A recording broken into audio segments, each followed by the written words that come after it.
देखो, अब अपन स्टार्ट करते हैं शिल्डिंग इफेक्ट या स्क्रीनिंग इफेक्ट। जो शिल्डिंग इफेक्ट है वो पढ़ेंगे, उसके बाद में अपन जेड इफेक्टिव पे जाएंगे, यानी इफेक्टिव न्यूक्लियर चार्ज, और फिर अपन जो प्रॉपर्टीज हैं जैसे एटॉमिक रेडियस हो गई, आयनाइजेशन एनर्जी हो गई, उनकी बात करेंगे। ठीक है, तो टॉपिक डालो स्क्रीनिंग इफेक्ट या शिल्डिंग इफेक्ट।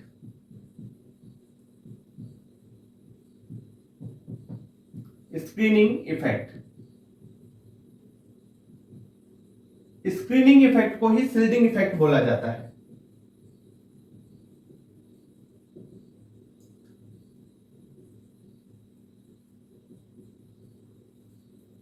ठीक है सर, होता क्या है, एटम बनाया मान लो एक, उसका ये न्यूक्लियस है, ये फर्स्ट सेल हो गई, मान लो एक सेल ये बनाया, एक सेल मैंने ये बनाई, इसमें ये पॉइंटेड क्या है, इलेक्ट्रॉन्स है, ये है आउटर सेल। मान लो यहां कोई टेस्ट इलेक्ट्रॉन लिया, मैंने टेस्ट इलेक्ट्रॉन रखा, टेस्ट इलेक्ट्रॉन रखा। अब देखो यहां पे क्या कंडीशन हो सकती है, देखो एक चीज देख लो, प्लस माइनस को क्या करेगा, अट्रैक्ट करेगा, प्लस क्या करेगा, माइनस को अट्रैक्ट करेगा, और माइनस माइनस को क्या करेगा, रिपेल करेगा। इतनी बात है। अब यहां पर देखो, ये इलेक्ट्रॉन मान लो अपना टेस्ट इलेक्ट्रॉन है, तो ये न्यूक्लियस इस इलेक्ट्रॉन को अट्रैक्ट करेगा, यानी यहां पे तो क्या होगा, अट्रैक्शन होगा, ये न्यूक्लियस इस इलेक्ट्रॉन को अट्रैक्ट कर रहा है। ठीक है सर, बट देखो यहां पे जो ये इनर इलेक्ट्रॉन्स है ना, अंदर के जो ये इलेक्ट्रॉन्स, ये इसको क्या करेंगे, दूर भगाएंगे, रिपेल करेंगे। ठीक है, ये न्यूक्लियस तो इसको अट्रैक्ट करेगा, और ये जो इलेक्ट्रॉन्स है इसको रिपेल करेंगे, दूर भगाएंगे। ये इनर इलेक्ट्रॉन्स इस आउटर टेस्ट इलेक्ट्रॉन को, यहां पे लिख देता हूं आउटर, आउटर टेस्ट इलेक्ट्रॉन को रिपेल करते हैं, न्यूक्लियस के पास नहीं जाने देते, एक शील्ड बना लेते हैं, बीच में एक शील्ड बन गई, आने ही नहीं दे रहे इस टेस्ट इलेक्ट्रॉन और इस न्यूक्लियस को पास पास, पॉजिटिव नेगेटिव को मिलने नहीं दे रहे, बीच में एक शील्ड बना लिया। कुछ समझ में आया, थोड़ा बहुत, थोड़ा बहुत। पॉजिटिव नेगेटिव को क्या करेगा, अट्रैक्ट करेगा। ठीक है, अट्रैक्शन होगा उनमें, नेगेटिव नेगेटिव में क्या होगा, रिपल्शन होगा। अब जो न्यूक्लियस है और ये जो बाहर का टेस्ट, आउटर टेस्ट इलेक्ट्रॉन लिया है अपन ने, वो आपस में ये तो अट्रैक्शन करेंगे, पर जो अंदर के जो ये इलेक्ट्रॉन्स हैं, इनर इलेक्ट्रॉन्स, ये क्या करेंगे भाई, इस आउटर टेस्ट चार्ज को रिपेल करेंगे। ठीक है, और रिपेल करेंगे, इसे ही अपन शील्डिंग इफेक्ट बोलते हैं। बस इतनी सी बात है। ये जो इनर इलेक्ट्रॉन्स है ना, ये क्या है, इलेक्ट्रॉन्स है भाई, ये इनर इलेक्ट्रॉन्स, ये इलेक्ट्रॉन्स इस आउटर इलेक्ट्रॉन को क्या करेंगे, रिपेल करेंगे, इसे ही आप क्या बोलेंगे, स्क्रीनिंग इफेक्ट। यानी मैं बोल सकता हूं tendency of inner electron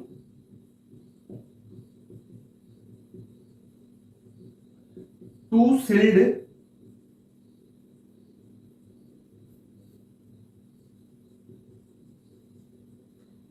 electron from nuclear charge.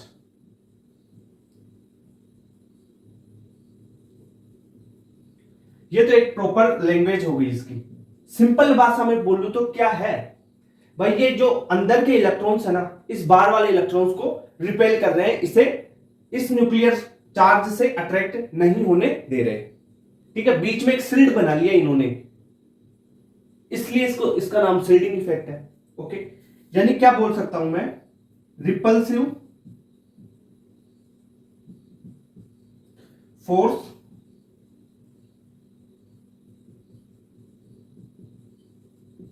exerted by inner electrons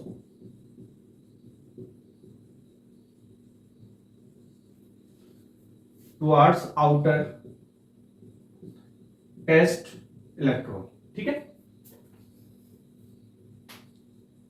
अब ये सिल्ड इलेक्ट्रॉन किस इलेक्ट्रॉन को, आउटर टेस्ट इलेक्ट्रॉन को, ठीक है, उसको सिल्ड कर रहे हैं। अरे कुछ नहीं है, इसमें सिंपल सी बात ये है कि जो ये आउटर टेस्ट इलेक्ट्रॉन है, उसको ये इनर वाले, ये क्या है,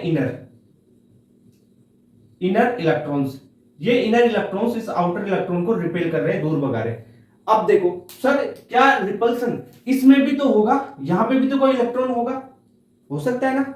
जैसे देखो मैंने ये प्लस चार्ज लिया, ये एक सेल बनाई, दूसरी सेल ये, तीसरी ये बना दी, ऐसे बना दिया मैंने।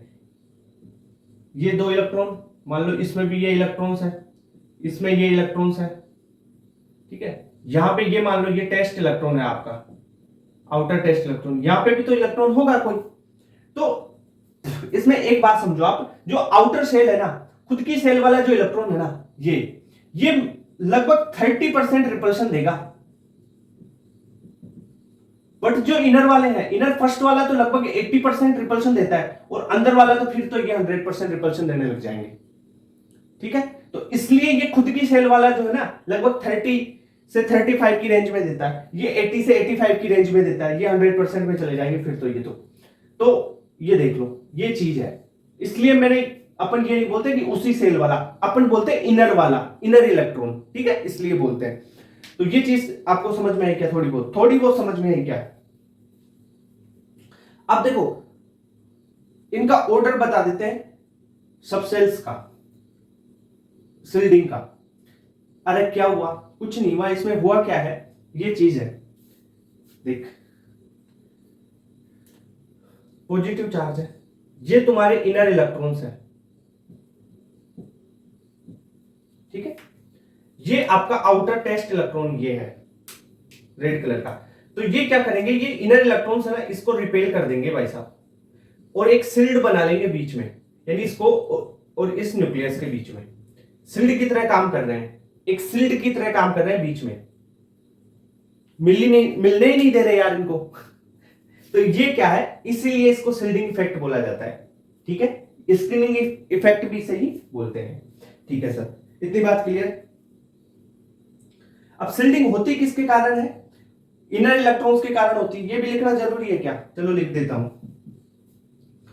सिल्डिंग इज प्राइमरली RILY, ठीक है, primarily caused by inner shells electron, ठीक है। ओके सर, ये चीज तो क्लियर हो गई। अब एक पॉइंट मैंने आपको बोल रहा था ना, क्या अरे वो बताना था तुम्हारे को, ऑर्डर ऑफ स्क्रीनिंग, ठीक है, ऑर्डर ऑफ सिल्डिंग का SPDF में है ना, सब सेल्स में। तो यहां पे लिखो ऑर्डर ऑफ, लिख लो ना, ऑर्डर काम आ जाएगा यार, order of shielding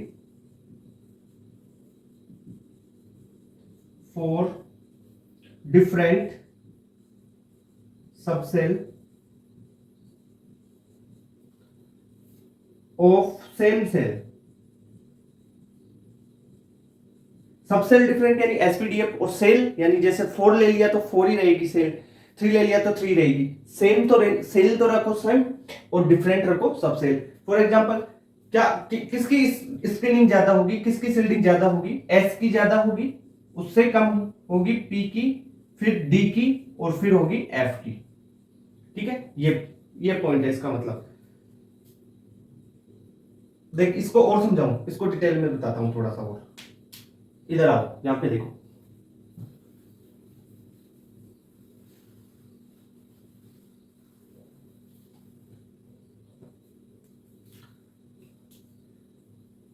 order of shielding ये वाला है ना,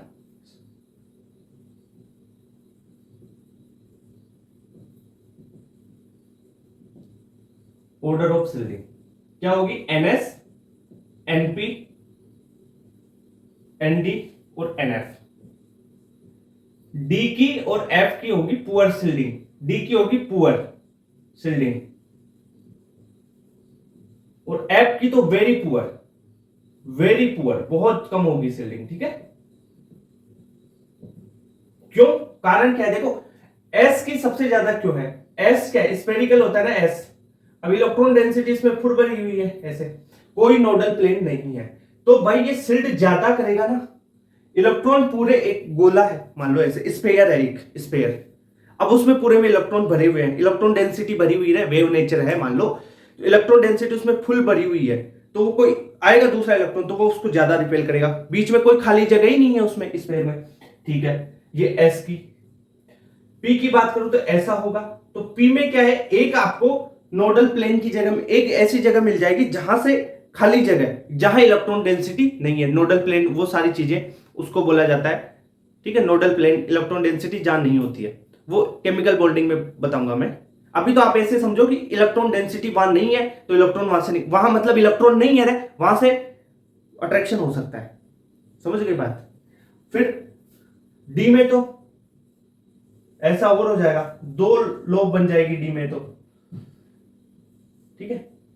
तो इसलिए एस की ज्यादा, पी की फिर कम, डी की और भी कम, ऐसा होता है। और एफ में तो भाई अट्रैक्शन आराम से हो सकता है, यानी जो इनर इलेक्ट्रॉन्स है ना, उनकी इलेक्ट्रॉन डेंसिटी अब एफ में तो बहुत कम मिलेगी, डी में भी कम मिल रही है, क्योंकि डी में तो दो नोडल प्लेन मिल रहे हैं ना, यहाँ पे दो ऐसी लोब्स मिल रही है, तो ये बात है। तो अभी आपको ये समझ में आ गया होगा स्क्रीनिंग इफेक्ट किसे कहते हैं, क्या है। Tendency of inner electron, inner electrons की टेंडेंसी है कि जो आउटर इलेक्ट्रॉन है, सिल्ड इलेक्ट्रॉन, अब ये सिल्ड कौन सा है, ये कौन सा है, outer test electron, outer test electron from nuclear charge, ये न्यूक्लियर चार्ज, ठीक है, इससे सिल्ड कर दिया जाता है, मतलब ये इनर इलेक्ट्रॉन्स रिपेल करेंगे, इसे ही बोलते हैं स्क्रीनिंग इफेक्ट, सिल्डिंग इफेक्ट या परिरक्षण प्रभाव, ठीक है। ओके, अब नोट करो ये चीजें यहां तक, फिर इफेक्टिव न्यूक्लियर चार्ज के बारे में अपन देखते हैं, ये नोट करो तुरंत।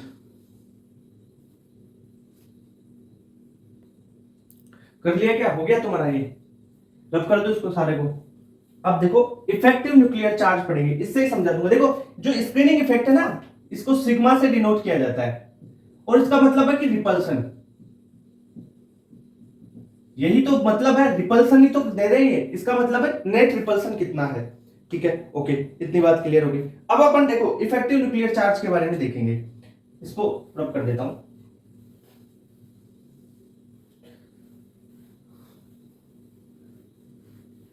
इफेक्टिव न्यूक्लियर चार्ज को ही जेड इफेक्टिव बोला जाता है, ये चीज ध्यान रखना ना।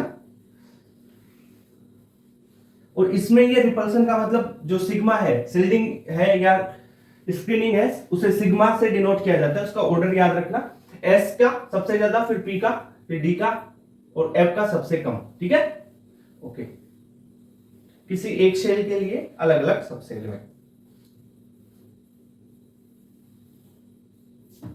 आ जाओ, अब अपन बात करते हैं इफेक्टिव न्यूक्लियर चार्ज, टॉपिक डालो इफेक्टिव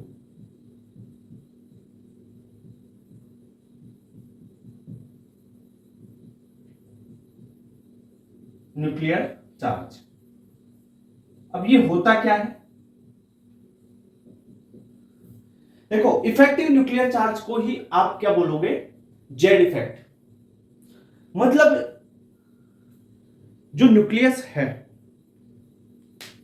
ये न्यूक्लियस है, मान लो मैं हूं न्यूक्लियस, मैं हूं न्यूक्लियस, ये रेड वाला मार्कर है इनर इलेक्ट्रॉन्स, और ये वाला है आपका टेस्ट इलेक्ट्रॉन। मैं हूं न्यूक्लियस, ये है इनर इलेक्ट्रॉन, ये है आउटर टेस्ट इलेक्ट्रॉन, ठीक है, ब्लैक वाला। तो ये आउटर टेस्ट इलेक्ट्रॉन आएगा, तो ये इनर वाले इलेक्ट्रॉन्स क्या करेंगे, इस आउटर वाले को रिपेल करेंगे, रिपल्शन मारेंगे। पर मैं क्या हूं, न्यूक्लियस, तो पॉजिटिव चार्ज हूं, तो मैं इसको खींचूंगा भी, अट्रैक्शन भी लगाऊंगा। ये लगा रहे हैं इस पे रिपल्शन, मैं लगा रहा हूं अट्रैक्शन, तो टोटल अट्रैक्शन, इसका रिपल्शन डालने के बाद में भी इसको खींचूंगा, क्योंकि न्यूक्लियस की पावर ज्यादा है, तो इसको खींच लूंगा। तो टोटल कितना मैं इसको खींच पाता हूं, क्योंकि ये इसको थोड़ा बहुत रिपेल भी तो कर रहे हैं, इस पे रिपल्शन भी तो लगा रहे हैं, तो रिपल्शन लगा रहे हैं, उसके बाद में भी मैं इसको कितना खींच पा रहा हूं, कितना अट्रैक्ट कर पा रहा हूं, वो है टोटल आपका इफेक्टिव न्यूक्लियर चार्ज। समझ में आई थोड़ी बात।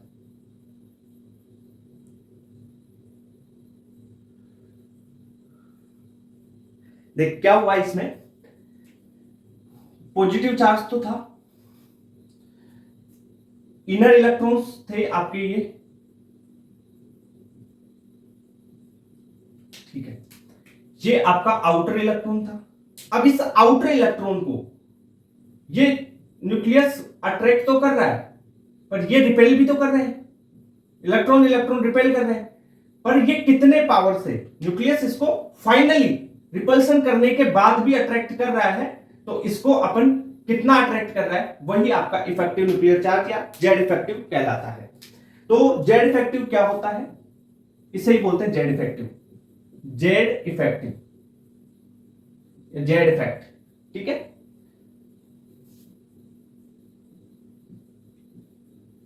ये हो जाएगा आपका जेड माइनस सिग्मा। जेड है टोटल अट्रैक्शन, भाई ये कितना टोटल अट्रैक्ट कर रहा है, जेड है टोटल अट्रैक्शन, ये टोटल कितना अट्रैक्शन कर रहा है, मान लो ये अट्रैक्शन कर रहा है, अपन मापे तो 10 से अट्रैक्शन कर रहा है, और इलेक्ट्रॉन इलेक्ट्रॉन्स का सिग्मा क्या है, रिपल्शन। मान लो रिपल्सन कितने से दे रहा है, 6 से दे रहा है, तो भाई साहब बचा कितना, 4 से वो क्या करेगा, इसको अट्रैक्ट, तो वही है नेट अट्रैक्शन, जेड इफेक्टिव। बचा जो अट्रैक्शन है ना, फाइनल अट्रैक्शन, वो है ये, ठीक है। तो ये चीज समझ में आई क्या तुम्हारे को, आई?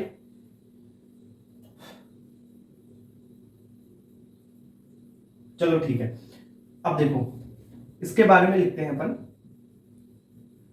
कॉन्सेप्ट लिख लो इसका, remaining force of attraction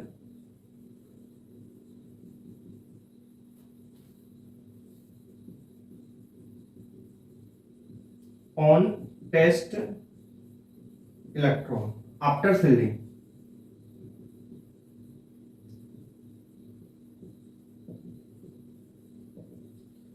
clear बात, यानी रिमेन कितना फोर्स ऑफ अट्रैक्शन लग रहा है, वो है आपका जेड इफेक्टिव, ठीक है। या इसको इस तरीके से भी अपन बोल सकते हैं कि net attractive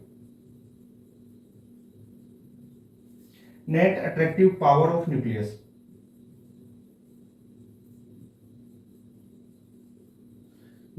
remains on outer test electron after shielding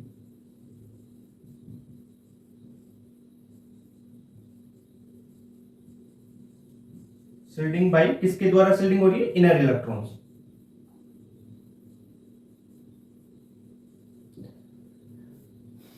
अरे मतलब ये इसको अट्रैक्ट कर रहा है, फाइनल इलेक्ट्रॉन इलेक्ट्रॉन इसको रिपल्शन कर रहे हैं, तो टोटल अट्रैक्शन कितना हुआ, टोटल फाइनल मतलब नेट, ठीक है। ये तो ये जेड क्या है, जेड है, ये इसको कितना अट्रैक्ट कर रहा है वो है, और फाइनल नेट निकल के आएगा ना इसका, इसमें से इसको घटाने के बाद में टोटल फाइनल नेट अट्रैक्शन वो आ जाएगा, वो है आपका जेड इफेक्टिव, ठीक है। ये चीज समझ में आई क्या, नोट करो,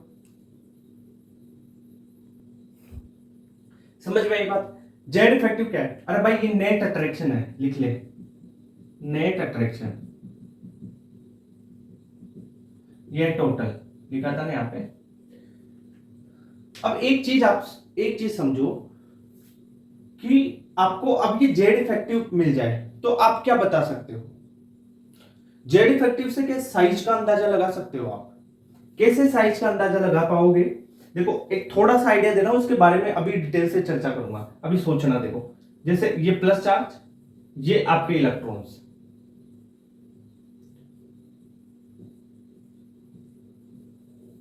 ये इलेक्ट्रॉन्स, अगर मान लो अट्रैक्शन, ये इसको अट्रैक्ट कर रहा है, अगर अट्रैक्शन ज्यादा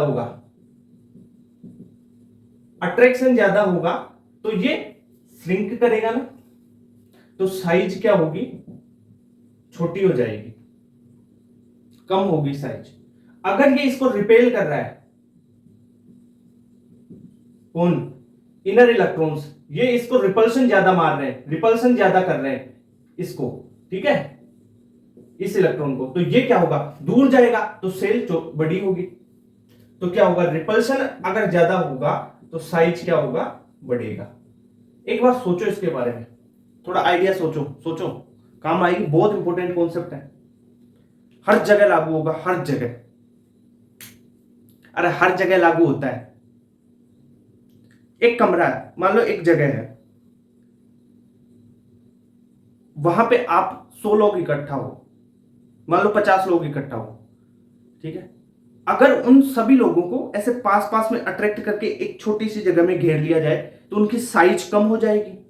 अगर उनको मैं मेरे से 2 फीट की दूरी पे किसी आदमी को आने नहीं दूंगा, चारों तरफ मैं ऐसे ऐसे रखूंगा, ऐसे इधर आना ही नहीं, तो क्या लोग दूर दूर जाएंगे, तो दूर जाएंगे तो उसका साइज क्या हो जाएगा, पूरा टोटल साइज बढ़ जाएगा। तो रिपल्सन हुआ तो साइज बढ़ा, अट्रैक्ट कर लेंगे उसके पास पास ला देंगे तो साइज कम हो जाएगा। ये एग्जांपल समझ में आया थोड़ा? पर क्या ये ऐसे डेली के एग्जांपल देने से यार कॉन्सेप्ट ऐसे ही समझाओ, क्या डेली के एग्जांपल देने, ठीक है, करो इसको। अब देखो जेड इफेक्टिव का जो है एक बार अपन देख लेते हैं कि कैसे ऑर्डर चलता है पीरियोडिक टेबल में, left to right, top to bottom, उसके बारे में चर्चा कर लेते हैं थोड़ी सी।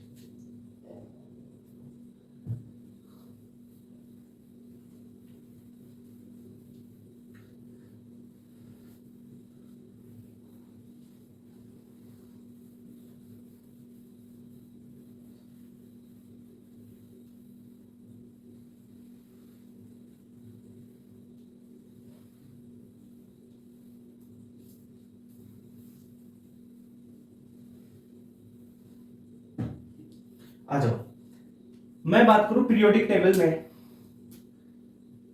मैं लेफ्ट टू राइट जा रहा हूं, लेफ्ट टू राइट, एक तो ये बात करूंगा।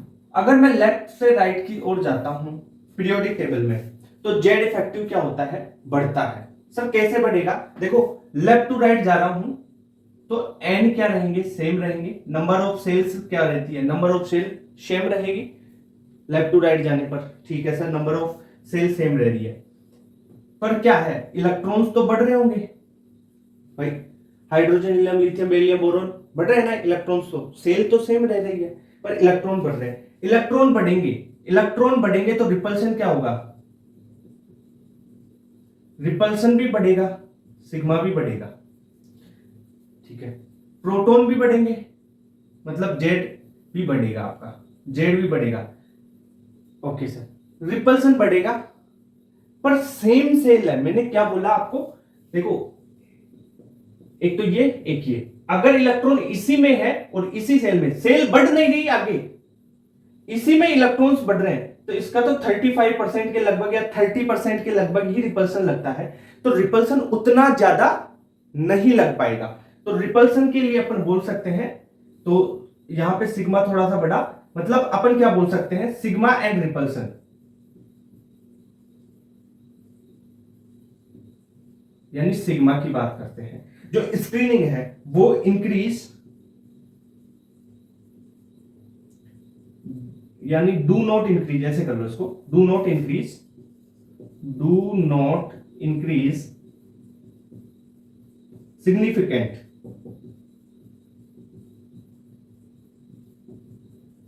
अगर ये सिग्निफिकेंटली इंक्रीज ही नहीं कर रहा है तो जेड इफेक्टिव क्या होता है, Z effective is equal to Z minus sigma. अब सिग्मा बहुत कम बढ़ रहा है, बहुत कम बढ़ रहा है, पर जेड तो बढ़ रहा है, जेड बढ़ रहा है तो जेड इफेक्टिव बढ़ेगा, यानी लेफ्ट टू राइट जाएंगे तो क्या होगा, जेड इफेक्टिव इंक्रीज होगा। क्लियर बात? अगर मैं टॉप टू बॉटम जाता हूं, यह है टॉप टू बॉटम,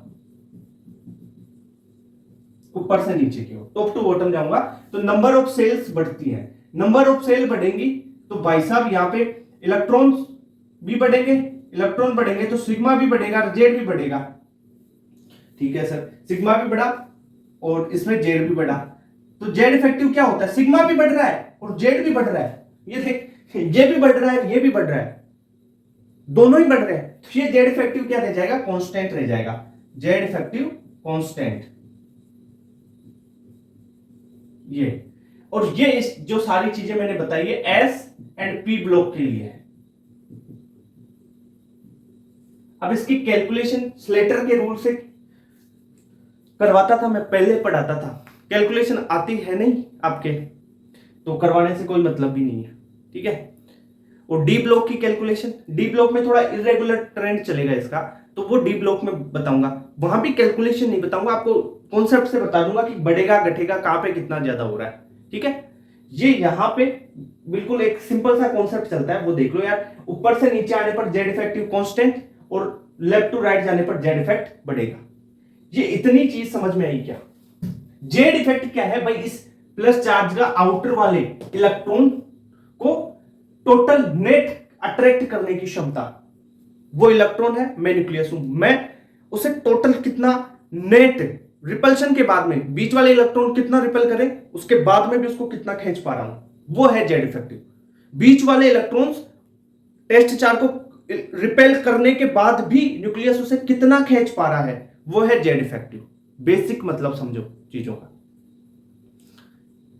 ये चीज समझ में आई। अब देखो इससे साइज को रिलेट करता हूं मैं, ये नोट करो तुरंत, कर लिया। अब देखो, अब एक खेल चलाते हैं अपन थोड़ा सा।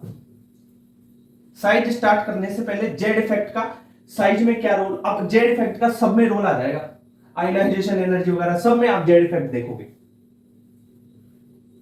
इफेक्ट मतलब इफेक्टिव है, जेड इफेक्टिव।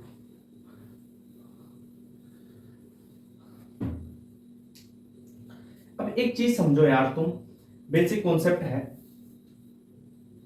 ये प्लस चार्ज ये है, यहां ये इलेक्ट्रॉन्स है, ये इलेक्ट्रॉन्स, नेक्स्ट सेल ये है, इसमें भी ये इलेक्ट्रॉन्स। सुनना, ये मान लो टेस्ट इलेक्ट्रॉन है ये आपका, ठीक है, ये इलेक्ट्रॉन टेस्ट इलेक्ट्रॉन है, ये न्यूक्लियस इसको अट्रैक्ट करेगा और ये अंदर वाले इलेक्ट्रॉन्स इसको रिपेल करेंगे। रिपेल करने के बाद भी कितना अट्रैक्ट कर रहा है, वो जेड इफेक्टिव है। तो जेड, ये प्लस चार्ज इसको अट्रैक्ट करेगा, यानी जेड इफेक्टिव बढ़ रहा है। जेड इफेक्टिव बढ़ने का मतलब क्या है? जेड इफेक्टिव बढ़ने का मतलब अट्रैक्शन, अट्रैक्ट कर रहा है उसको, और अट्रैक्ट कर रहा है तो क्या ये पास में नहीं आएगा क्या? ये सेल इसके पास में आ जाएगी, अट्रैक्ट करेगा तो पास में आ जाएगी, तो इसकी क्या होगी? साइज, साइज कम हो जाएगी। ये चीज थोड़ी समझ में आएगी। एक चीज और समझो, पॉजिटिव चार्ज वही आपके इलेक्ट्रॉन्स, ऐसे बना दिए मान लो, ये इनर इलेक्ट्रॉन्स है सारे, ये आउटर टेस्ट इलेक्ट्रॉन। अगर जेड इफेक्टिव कम है और रिपल्सन ज्यादा है, रिपल्सन ज्यादा है, मान लो मैं मानता हूं रिपल्सन, रिपल्सन ज्यादा है, रिपल्सन का मतलब शिल्डिंग, सिग्मा ज्यादा है, शिल्डिंग ज्यादा है, इनर इलेक्ट्रॉन्स इसको दूर भगा रहे हैं, दूर भगा रहे हैं, तो ये सेल दूर आ जाएगी, ठीक है, ये सेल दूर आएगी, यहां से दूर आएगी, तो इसकी क्या होगी? साइज बढ़ जाएगी। भाई ये पहले तो यहां थी, मान लो अब रिपेल करके यहां पे भेज दिया, तो क्या हुआ? साइज बढ़ेगी, यानी सिग्मा बढ़ने पर साइज बढ़ती है। तो यहां से एक कंक्लूजन निकल के आता है कि मैं अगर बोलूं जेड इफेक्टिव यानी अट्रैक्ट करेंगे, जेड इफेक्टिव क्या है? अट्रैक्शन है। जेड इफेक्टिव को आप समझना तुम अट्रैक्शन, यानी अट्रैक्ट कर रहा है तो साइज को कम करेगा, साइज को कम करेगा, मतलब Z effective inversely proportional to size, ठीक है। शिल्डिंग यानी सिग्मा, सिग्मा को शिल्डिंग या स्क्रीनिंग बोलते हैं, ये डायरेक्टली प्रोपोर्शनल टू साइज होती है, यानी किसी चीज को रिपल्शन कर रहे हैं तो दूर भगा रहे हैं, दूर भेज रहे हैं, तो उसकी साइज तो बढ़ेगी, वो जितना दूर जाएगा उतने तक साइज बढ़ रही है ना, साइज बढ़ रही है, साइज बढ़ रही है, समझ रहे हो? दोनों के बीच में साइज तो बढ़ रही है, रेडियस बढ़ रही है ना, ठीक है। तो ये कॉन्सेप्ट आप अब याद कर लो,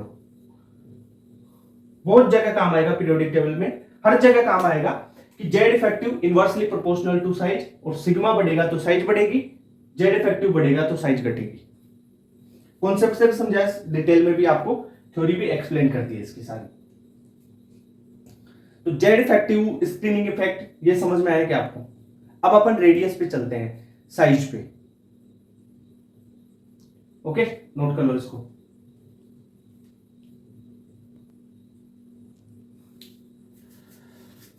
हाँ भाई, अब अपन बात करते हैं एटॉमिक रेडियस की या एटॉमिक साइज की बात करते हैं, ठीक है। एटॉमिक साइज में आप एनसीईआरटी की देखो कुछ स्टेटमेंट मैं लेके आया हूं, देखो क्या है कि पेपर में अगर स्टेटमेंट आ गई ना इससे, तो भाई दिक्कत हो जाएगी फिर तुम्हारे को। भाई क्वेश्चंस तो कर लेते हो पर कुछ स्टेटमेंट भी तो आनी चाहिए, कुछ reason assertion reason type questions भी बन सकते हैं यहां से।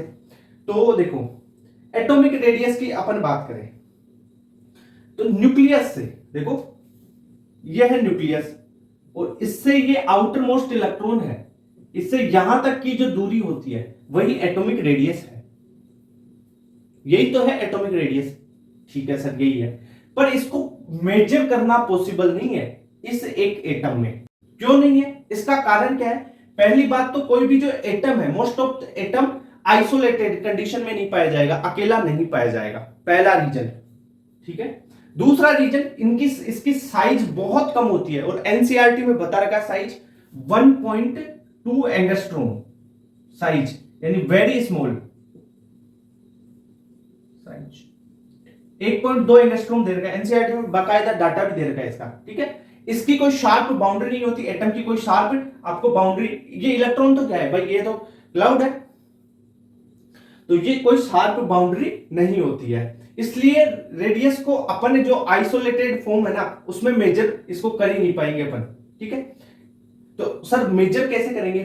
फिर मेजर करोगे आप इसको बॉन्डेड स्टेट में, दो एटम्स ले लो और फिर दोनों का न्यूक्लियस है। ठीक है सर, अब न्यूक्लियस से न्यूक्लियस की दूरी यानी ये इसका क्या होगा, डायमीटर। अब डायमीटर का आधा कर लो तो ये क्या हो जाएगा, रेडियस इसका। ऐसे मेजर कर सकते हैं, तो इस बेसिस पे मेजर की जाती है। तो आपका स्टेटमेंट टाइप क्वेश्चन बन सकता है, यहां से क्या बन सकता है, radius of individual atom can not be measured. Individual atom की रेडियस आप मेजर नहीं कर सकते। दूसरी बात, radius is always measured in bonded state, यानी बॉन्डेड स्टेट में ही आप इस जो है एटम की रेडियस मेजर कर सकते हैं। ये चीज भी समझ में आ गई। Distance from nucleus to outermost electron, यही है रेडियस, बट इसको अपन मेजर करना पॉसिबल नहीं है। क्यों, क्या कारण है? Most of atoms not found in isolated form, यानी ज्यादातर एटम आइसोलेटेड फॉर्म में नहीं पाए जाते हैं। हैव वेरी स्मॉल साइज, यानी कुछ की जो है इनकी साइज बहुत स्मॉल होती है, यानी 1.2 एंगस्ट्रॉम के लगभग एनसीईआरटी में दे रखा है। इनकी कोई शार्प बाउंड्री नहीं होती, इसलिए रेडियस को अपन बाउंडेड स्टेट में ही मेजर कर पाते हैं। अब देखो ये कितने टाइप की होती है, टाइप्स ऑफ रेडियस। अब बताता हूं बाउंडेड स्टेट में कैसे मेजर करते हैं। तो टाइप ऑफ रेडियस, इसकी बात कर लेते हैं। 3 टाइप की रेडियस है, आपको 3 टाइप की रेडियस यहां पे पढ़नी है। पहली कोवेलेंट,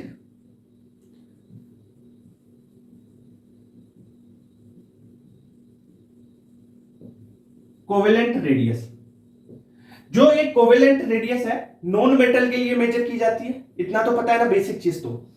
ठीक है सर, देखो होती क्या है वो देख लो, फिर नॉन मेटल वो सारी चीजें मैं लिखवा दूंगा आपको कि सिंगल बॉन्डेड एटम में ही मेजर की जाएगी आपके, ये है ना, और होमो एटॉमिक वगैरह वो चीजें है ना। देखो ये एटम है, ये दूसरा एटम है, ये इनका न्यूक्लियस है, दोनों के न्यूक्लियस के बीच की दूरी मान लो d है।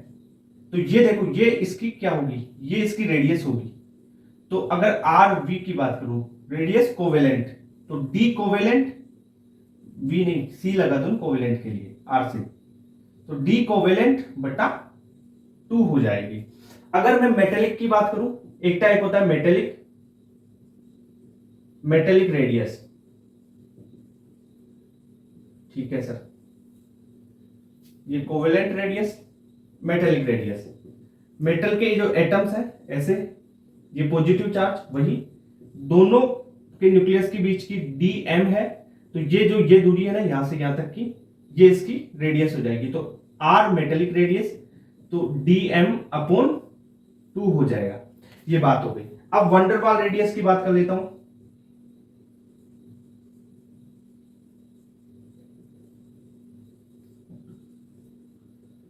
ठीक है सर, ये वंडरवाल रेडियस किसके लिए निकाली जाती है? जनरली तो अपन बात करते हैं किसके लिए, इनर्ट गैसेस के लिए, पर अगर कर रहे हैं तो देख लो वंडरवाल रेडियस में एटम्स बहुत गैसेस है, दूर दूर रहेंगे, एटम्स क्या रहेंगे, दूर दूर रहेंगे। ठीक है सर, दूर दूर रख लो, दोनों के बीच की दूरी वही, अरे एक ही कॉन्सेप्ट है, बॉन्डेड स्टेट में मापना है। तो ये क्या हो जाएगी, ये दूरी क्या हो जाएगी, इसकी रेडियस हो जाएगी। तो r van der Waals is equal to d van der Waals by 2।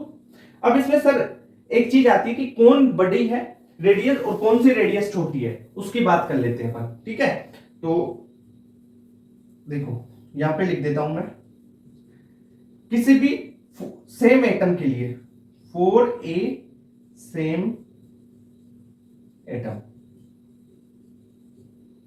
वॉन्डरवाल radius सबसे ज्यादा, उसके बाद में आएगी रेडियस ऑफ मेटल, और उसके बाद में आएगी कोवेलेंट रेडियस।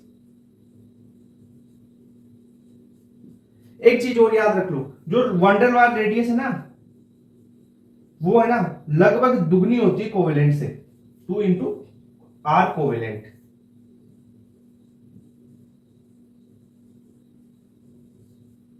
ये लो, ठीक है।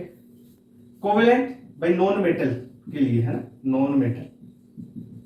तो फिर सर मेटल के लिए मेटेलिक रेडियस निकाल ले, ठीक है। अब देखो एटॉमिक रेडियस कर रहे थे, अब जनरल ट्रेंड की बात कर लेते हैं, है ना, जनरल ट्रेंड की। तो देखो एटॉमिक रेडियस का जनरल ट्रेंड,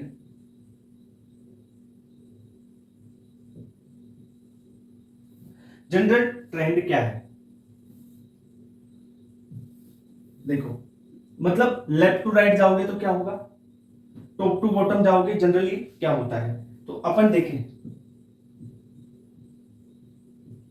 जनरली होता क्या है, देखो मैं बताता हूं क्या होता है।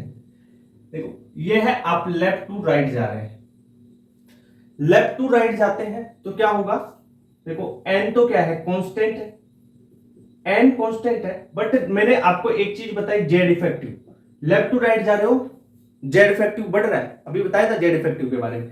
और जेड इफेक्टिव और साइज में क्या रिलेशन है, देखो Z effective inversely proportional to size होता है, यानी अगर जेड इफेक्टिव बढ़ेगा तो साइज क्या होगी, घटेगी।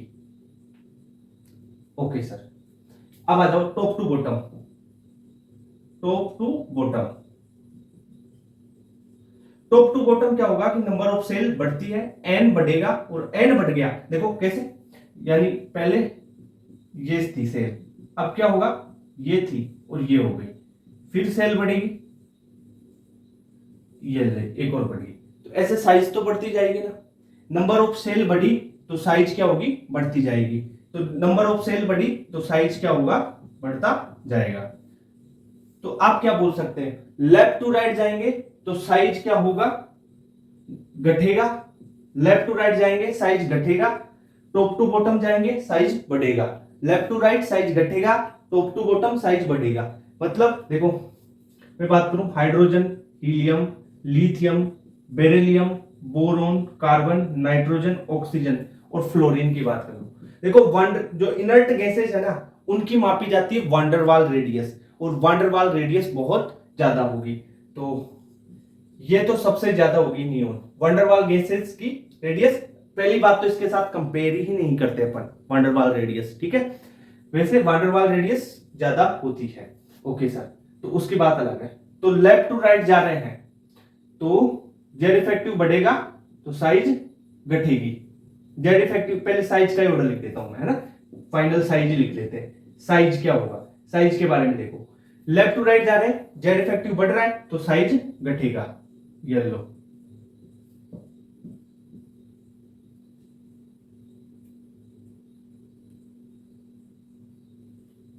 सही है। अब टॉप टू बॉटम जैसे lithium, sodium, potassium, rubidium, caesium, ऊपर से नीचे जाते हैं टॉप टू बॉटम ग्रुप पे, तो क्या होगा, साइज बढ़ता जाएगा क्योंकि सेल नंबर बढ़ता है, ये लो, ये साइज का ऑर्डर हो गया। तो इस प्रकार अपन जनरल देखते हैं। अब देखो हर एलिमेंट के, देखो आपकी पीरियोडिक टेबल में 118 एलिमेंट है, पूरे 118 एलिमेंट्स की साइज बताऊंगा, S block, P block, D block, F block, सबकी साइज आपको बताई जाएगी यहाँ पे, ठीक है। ओके, एक्सप्लेन विद एक्सप्लेनेशन, जहां एक्सेप्शन है वहां एक्सप्लेनेशन आपको दी जाएगी। ओके, तो एक बार इस जनरल ट्रेंड को आप नोट कर लो। अब आ जाओ, देखो साइज पढ़ने से, ग्रुप की साइज पढ़ने से पहले आपको एक बार एक चीज और एक बेसिक कॉन्सेप्ट है वो और बता देता हूं, जैसे transition contraction, lanthanoid contraction, actinoid contraction, इनके बारे में एक बार थोड़ा सा अपन आइडिया ले लें। चैप्टर में भी पढ़ेंगे, जो एफ ब्लॉक है, डी ब्लॉक है, वहां पे भी पढ़ेंगे, पर एक बार आपको इसके बारे में थोड़ा सा आइडिया होना चाहिए, तो आप जो एलिमेंट्स की अगर साइज में अगर आप आगे अपन कंपैरिजन करेंगे तो वहां थोड़ा आपको हेल्प मिलेगी। तो अपन बात करते हैं, मैंने आपको बताया शिल्डिंग के बारे में, शिल्डिंग या screening.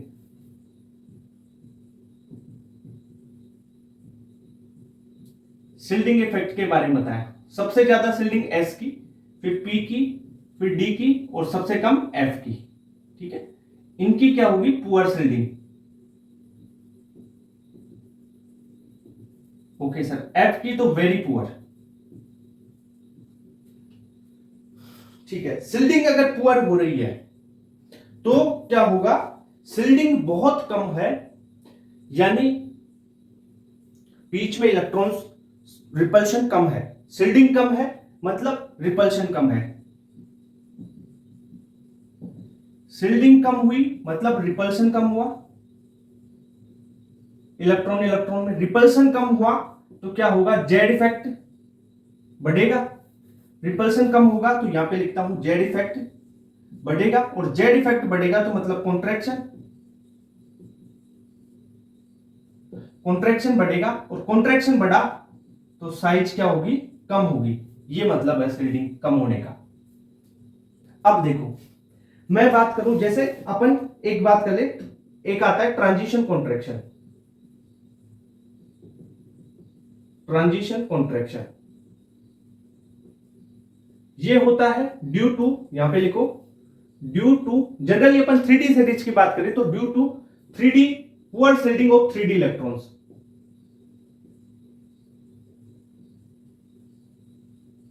Poor shielding of 3D electrons. अगर शिल्डिंग पुअर है, शिल्डिंग पुअर है तो क्या होगा, रिपल्शन कम होगा तो जेड इफेक्टिव बढ़ रहा है, जेड इफेक्टिव बढ़ेगा तो कॉन्ट्रैक्शन बढ़ेगा, कॉन्ट्रैक्शन बढ़ा तो साइज कम हो जाएगी। ठीक है, तो यहां पे ट्रांजिशन कॉन्ट्रैक्शन हो गया, मतलब साइज में कमी आ जाएगी, साइज कम हो जाएगी। ठीक है, तो यहां पे ड्यू टू पुअर शिल्डिंग क्या होगा, कॉन्ट्रैक्शन, कॉन्ट्रैक्शन बढ़ा मतलब साइज घटेगी।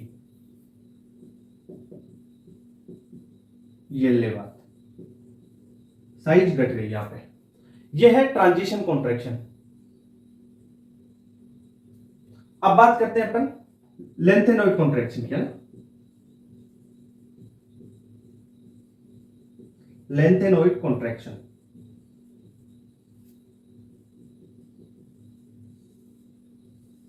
लेंथेनॉइड कॉन्ट्रैक्शन किसके कारण लगेगा, जो लेंथेनॉइड्स है उसमें एफ इलेक्ट्रॉन आएंगे, तो एफ की तो वेरी पुअर शिल्डिंग होती है, बहुत कम होती है शिल्डिंग, शिल्डिंग कम होगी इसमें तो कॉन्ट्रैक्शन और ज्यादा लगेगा, कॉन्ट्रैक्शन और ज्यादा लगेगा तो पास और ज्यादा खींचेगा, पास खींच लिया उसको तो साइज कम हो जाएगी। समझ में आई बात। तो लेंथेनॉइड कॉन्ट्रैक्शन में अपन क्या लिखेंगे, due to poor shielding of, shielding का मतलब सिग्मा है, shielding of 4f electrons, 4f electrons की पुअर शिल्डिंग होगी तो क्या होगा, जेड इफेक्टिव बढ़ेगा, जेड इफेक्टिव बढ़ा तो कॉन्ट्रैक्शन हुआ, तो कॉन्ट्रैक्शन हुआ, कॉन्ट्रैक्शन होगा तो पास पास होंगे तो साइज क्या हो जाएगी, घट जाएगी, एलिमेंट्स साइज कम हो जाएगी। ये हो गया ट्रांजिशन कॉन्ट्रैक्शन, ये हो गया लेंथेनॉइड कॉन्ट्रैक्शन। एक बचा है आपका एक्टिनॉइड कॉन्ट्रैक्शन, एक्टिनॉइड,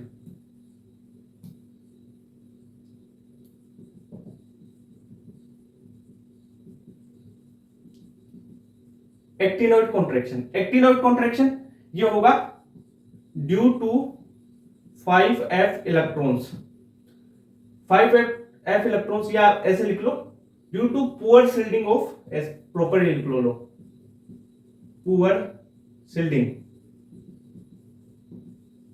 शिल्डिंग का मतलब sigma, shielding of 5f electrons,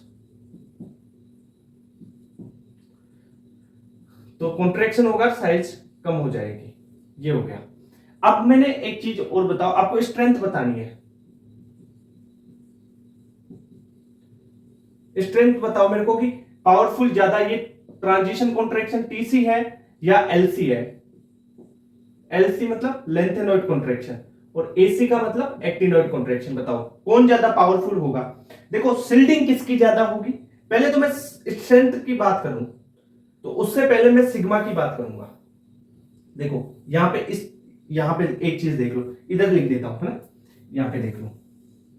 sigma की बात करता हूं रिपल्शन की। रिपल्शन किस में ज्यादा होगा, तो सिल्डिंग देखो डी में ज्यादा है कि एफ में, डी में ज्यादा है। यहां पे डी और एफ के ही तो इलेक्ट्रॉन है, वहां पे डी में ज्यादा है, तो आपकी रिपल्शन की बात करूं तो 3D में ज्यादा है, फिर आपका 4F होगा और फिर 5F होगा। ये तो आपका रिपल्शन का ऑर्डर हो गया। अरे 5F दूर है ना भाई, एन सेल बढ़ गया ना, ये भी तो है। ठीक है, तो इसकी स्ट्रेंथ की बात कर लेते हैं। अब देखो जिसकी जितनी पुअर शिल्डिंग, शिल्डिंग ही पुअर है, स्ट्रेंथ क्या हो जाएगी उसकी, कॉन्ट्रैक्शन की स्ट्रेंथ। कॉन्ट्रैक्शन की स्ट्रेंथ बात कर रहे हैं, कॉन्ट्रैक्शन यानी उसको खींचने की क्षमता है। बीच में शिल्डिंग कम हो रही है तो उसको अच्छे से अट्रैक्ट कर पाएगा, यानी उसकी स्ट्रेंथ बढ़ जाएगी। तो स्ट्रेंथ की बात करूं तो ज्यादा किसकी होगी भाई, सबसे ज्यादा होगी एक्टिनोइड कॉन्ट्रैक्शन की, फिर हो जाएगी आपकी लेंथेनोइड कॉन्ट्रैक्शन की, ठीक है, और फिर आ जाएगी आपकी ट्रांजिशन कॉन्ट्रैक्शन की। यानी सबसे पावरफुल कौन सा लगेगा, एक्टिनोइड कॉन्ट्रैक्शन लगेगा, फिर लेंथेनोइड, फिर ट्रांजिशन कॉन्ट्रैक्शन सबसे कम। तो ये कॉन्ट्रैक्शन के बारे में ये चीज एक बार देख लो आप, ठीक है। अभी क्या है कि इसके बारे में चीजें अपन रिलेटेड और पढ़ेंगे। अब देखो ब्लॉक वाइज साइज की बात कर लेते हैं। ब्लॉक वाइज साइज में सबसे पहले एस ब्लॉक की बात करेंगे। एस ब्लॉक देखो मैंने क्या बताया था, जनरल ट्रेंड क्या था, देखो अगर आप लेफ्ट टू राइट जाते हो तो क्या होगा, जेड इफेक्टिव बढ़ता है, जेड इफेक्टिव बढ़ेगा तो साइज घटेगी। और टॉप टू बॉटम जाते हो, टॉप टू बॉटम ऊपर से नीचे जाओगे तो नंबर ऑफ सेल बढ़ेंगे तो साइज बढ़ेगी। तो ऐसा ही होगा जैसे लिथियम,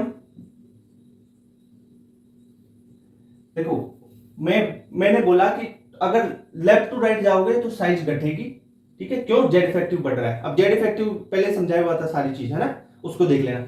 और टॉप टू बॉटम जाओगे तो टॉप टू बॉटम जाओगे तो क्या होगा भाई, साइज बढ़ेगी। अब देखो एस ब्लॉक में ग्रुप फर्स्ट की बात करते हैं। ग्रुप फर्स्ट की lithium, sodium, potassium, rubidium, francium, ये हो गया ग्रुप फर्स्ट। और एक मैं बात करूं ग्रुप सेकंड। ग्रुप सेकंड क्या था, बेटा मांगे कार स्कूटर बाप राजी है, ऐसे याद रखते हो। मैग्नीशियम, स्ट्रोंशियम, इरेडियम, ठीक है, ओके। अब देखो जनरली देखो ये है क्या, रेडियो एक्टिव। रेडियो एक्टिव की तो बात ही मत करो, पढ़ने से कोई मतलब नहीं, साइज बढ़ेगी कोई दिक्कत नहीं है ना। अब मैं क्या करता हूं, देखो ऊपर से नीचे आऊंगा, टॉप टू बॉटम साइज बढ़ेगी, ये लेंथ साइज बढ़ गई, इसमें भी बढ़ेगी, साइज बढ़ेगी। और इधर से इधर जाऊंगा तो साइज घटेगी, यानी साइज का ऑर्डर ये रहेगा, ओके। अब इनमें पूरों में बात कर लें टोटल, तो आपको क्या करना है, मेरा नाम लेना है। एक ट्रिक है, मेरा नाम लेना है। मेरा नाम का मतलब एम और एन, एम और एन याद रखना है। कैसे, जैसे लिथियम मैंने लिया, सोडियम, पोटेशियम, रुबिडियम और सीजियम, ठीक है। बेटा मैग्नीशियम, कैल्शियम, स्ट्रोंशियम और बेरियम। मेरा नाम लेना है, मतलब एक तो एम बनाना है और एक एन बनाना है। कैसे बनाओगे आप देखो, ये एम बना दो, यहां पे ये तो एम बना दिया, ये ई बोल लो। मेरा नाम के हिसाब से मैंने एम और एन के हिसाब से याद करा हुआ है। अब ऐसे चले जाओ, फिर ऐसे आ जाओ, ये एन बना दिया तुमने, ठीक है। तो देखो साइज ये तो सबसे छोटा होगा, फिर इससे बड़ा ये, फिर ये ऐसे चलते जाएगा और ये सबसे बड़ा होगा, यानी ये मैक्सिमम साइज होगी, मैक्सिमम साइज, और ये हो जाएगा मिनिमम साइज, ठीक है सर। साइज का ऑर्डर बना के लिख के बताओ यहाँ पे, बेरिलियम, उससे ज्यादा लिथियम, उससे ज्यादा मैग्नीशियम, मैग्नीशियम से ज्यादा सोडियम, ठीक है।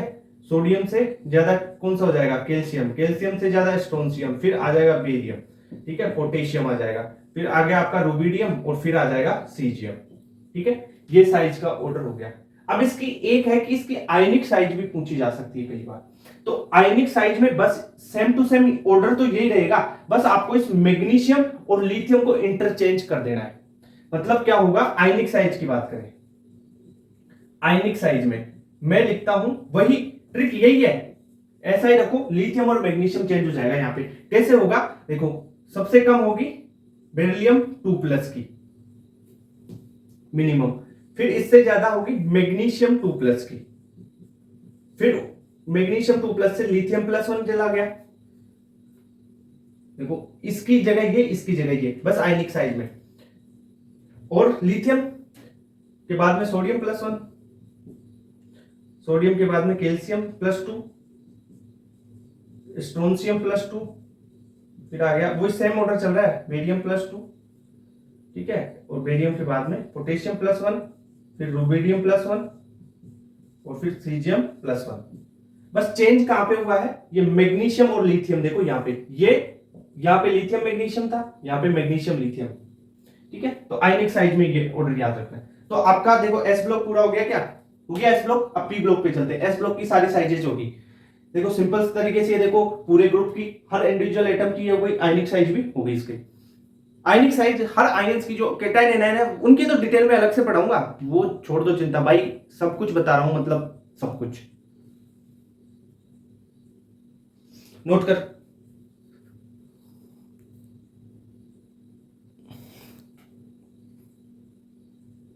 अब देखो पी ब्लॉक की साइज की बात कर लेते हैं। पी ब्लॉक बस एक में एक्सेप्शन है, उसको समझा दूंगा, और किसी में एक्सेप्शन नहीं है। जो बोरोन वाली फैमिली है, ठीक है, उसमें एक्सेप्शन है, उसके अलावा किसी में एक्सेप्शन नहीं है। जैसे मैं कार्बन फैमिली की बात करूं, ऑक्सीजन की बात करूं मैं, ठीक है, कार्बन ऑक्सीजन, ये पूरी ले लेता हूं, कार्बन नाइट्रोजन ऑक्सीजन फ्लोरीन और इनर्ट गैस, ठीक है, इनमें कोई भी एक्सेप्शन नहीं आएगा। जैसे ऊपर से नीचे जाने पर साइज बढ़ रही है, बढ़ा दो, ठीक है।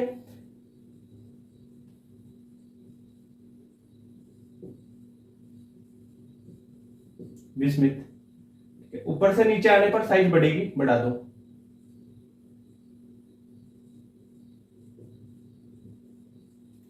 Oxygen sulphur selenium tellurium polonium, ऊपर से नीचे साइज बढ़ेगी। फ्लोरीन क्लोरीन ब्रोमीन आयोडीन और एंटेस्टाइन, ठीक है, तो ऊपर से नीचे आने पर साइज बढ़ रही है, बढ़ा दो। हमारे नेता और कर्मचारी जिंदा रहे, ऊपर से नीचे आने पर साइज क्या होगी, बढ़ेगी, बढ़ा दो, ठीक है। लेफ्ट टू राइट जाने पर इसकी तो वंडरवाल रेडियस होगी, वंडरवाल रेडियस, तो ये तो सबसे ज्यादा होगी, इसको तो कंपेयर कर ही नहीं सकते। अगर इनमें कंपैरिजन करूं मैं, इनमें कंपैरिजन करूं तो क्या होगा, देखो इसकी साइज ज्यादा, इसकी ऐसे, लेफ्ट टू राइट क्या होगा कि साइज लेफ्ट से यहां से राइट की तरफ जाएंगे, साइज घटेगी। फालतू में ऐसे करने से क्या मतलब, आप देख लो ना, मतलब मैंने क्या किया, इधर से इधर जा रहा हूं तो साइज कम हो रही है, ऊपर से नीचे आ रहा हूं तो क्या हो रहा है, साइज इंक्रीज हो रही है। अब बोरोन फैमिली की बात कर लेते हैं। बोरोन फैमिली में aluminium gallium indium and thallium, इसकी बात, यहां पे चक्कर कहां पे पड़ता है, एल्युमिनियम और गैलियम में, आलू और गाजर में, ऐसे याद रख लेना। कैसे, देखो एल्युमिनियम जहां तक 8 इलेक्ट्रॉन भरे तो एल्युमिनियम है, तो फाइनल इलेक्ट्रॉनिक कॉन्फ़िगरेशन देखो नियोन, उसके बाद में आ जाएगा इसका 3s2 3p1, ठीक है, इसका 3s2 3p1 हो गया। अगर मैं अब गैलियम का भरना चाहता हूं, इनर्ट गैस के बाद में आ गया 3d10 हो गया, इसमें 3d10 4s2 और 4p1, यही तो हुआ। अब देखो एल्युमिनियम से गैलियम पे आ रहा हूं मैं, तो d के 10 इलेक्ट्रॉन यहां पे भर रहे हैं, इस देखो इस डी में 10 इलेक्ट्रॉन भरे हुए हैं, 4s2 4p1 3s2 3p1, ये तो है ही, साथ में डी के 10 इलेक्ट्रॉन और आगे। तो यहां पे देखो डी, डी की क्या है, पुअर शिल्डिंग। डी इलेक्ट्रॉन्स क्या करते हैं, डी इलेक्ट्रॉन्स करेंगे पुअर शिल्डिंग, पुअर शिल्डिंग होगी, शिल्डिंग होगी, सिग्मा कम होगा, तो इसमें जेड इफेक्टिव बढ़ेगा, जेड इफेक्टिव बढ़ेगा, जेड इफेक्टिव बढ़ा तो कॉन्ट्रैक्शन, कॉन्ट्रैक्शन लगा, कॉन्ट्रैक्शन बढ़ा तो साइज क्या हो जाएगी, घट जाएगी। तो भाई ऐसा करने पर गैलियम की साइज घट गई, क्यों, इसमें डी के 10 इलेक्ट्रॉन आ गए ये।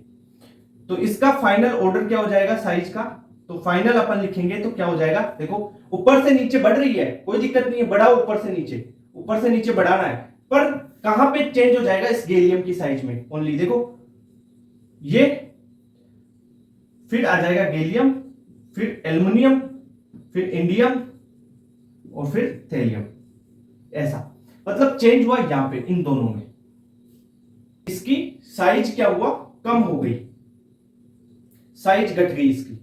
अभी मैंने साइज घट गई, गैलियम की साइज कम हो गई, तो भाई ये यहां पे चला जाएगा, ठीक है, ये बात हो गई। क्यों, डी 10 डी इलेक्ट्रॉन आ गए तो कॉन्ट्रैक्शन लग गया, कॉन्ट्रैक्शन लगा तो साइज कम हो गई, इतनी बात क्लियर, कॉन्ट्रैक्शन लगा साइज कम हुई। डी के 10 इलेक्ट्रॉन, डी की क्या है, पुअर शिल्डिंग है, अरे कितनी बार बताऊं, एस पी डी एफ, ये शिल्डिंग का ऑर्डर होता है, तो डी तो पुअर शिल्डिंग है, तो 10 इलेक्ट्रॉन आ गए तो शिल्डिंग पुअर हो गई, तो कॉन्ट्रैक्शन बढ़ा, कॉन्ट्रैक्शन यानी जेड इफेक्टिव बढ़ा तो साइज कम हो गई। ये लो फाइनल ऑर्डर, ये याद रख लो इसका आप। बैंगन गाजर आलू इन थैला, ऐसे कर लो अब यार, पहले याद करते थे बैंगन आलू गाजर इन थैला, ये आलू और गाजर इन दोनों में कुछ ना कुछ मैटर हो गया साइज में, ध्यान रखना, आलू और गाजर की साइज में, आलू की साइज कम हो गई, ओ आलू की साइज बढ़ गई और गाजर की साइज कम हो गई, समझ रहा है, हाँ तो बी ब्लॉक कर ले।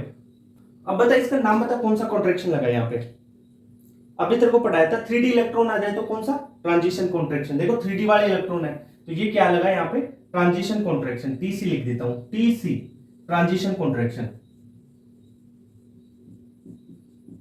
ट्रांजिशन कॉन्ट्रैक्शन, ओके, ये हो गया। अब मैं चलता हूं डी ब्लॉक में, थोड़ा आगे आगे आगे, D block, D block, P block खत्म, अब चलेंगे डी ब्लॉक पे।